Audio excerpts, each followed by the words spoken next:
hapadeng jinge babon jai ngide ben kitia minstep ban ngide ben tung yaki Mawbynna jongka Jingieid bale Mawbynna jongka jingyom madu bale haka jingyem jongi nangda ngin sai kerteng temai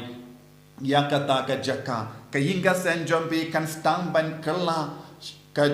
shaka jinglom babha shaka Jingieid jongo bale ban nangda pinstang ban kot yaka ju kata kiying kalalong ka jaka bapis no vits no tuts no doms no bitars no ngia pinstang ban dong minta kayinga sem jonga ka kalalong ka betel namar hangne hakane kiying ngayom madu bale wat haba ngadon hapadeng bon jai ki jinge ka jimpang kawe kaliang ka jingshitang kawe pat kaliang jingduk kawe pat kaliang ka jinghuri hura namar ba omdon jingsautu baka Jingieid hapadeng himen ke para handa ubleula wan hiar hauta mau ya uba ngalapelong ka singkli bantia wat kindia trungam shimla tia ha ka jingiem changa henre haba ubleula wan hiar ha kinga sem ngalala bantia wat haba pindon kam umau kum ka singkli ha ka jingim ko himen ko para wat ya umau un kalalong ka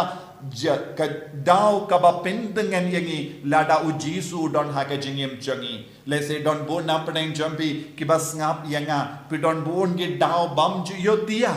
pidon bon ge daw ba pisausi palan bidon bon ge daw ba pi wat pi perkha khababang meng pinyap yalade kamintoi ayu banga im kumne haba himmen kipara janga kim idyanga kimi kipa janga kim kershan yanga wadiau log janga sautu kindiatru wat kalog janga ro kam don Jingieid satya yanga kamintoi ayu banga im hagane ka perte handa uble unwan hapadeng jompi ujisu unwan hapadeng jompi but kata ka jinglong kan kalalong shisha ka betel ha ka jingim jompi pinyom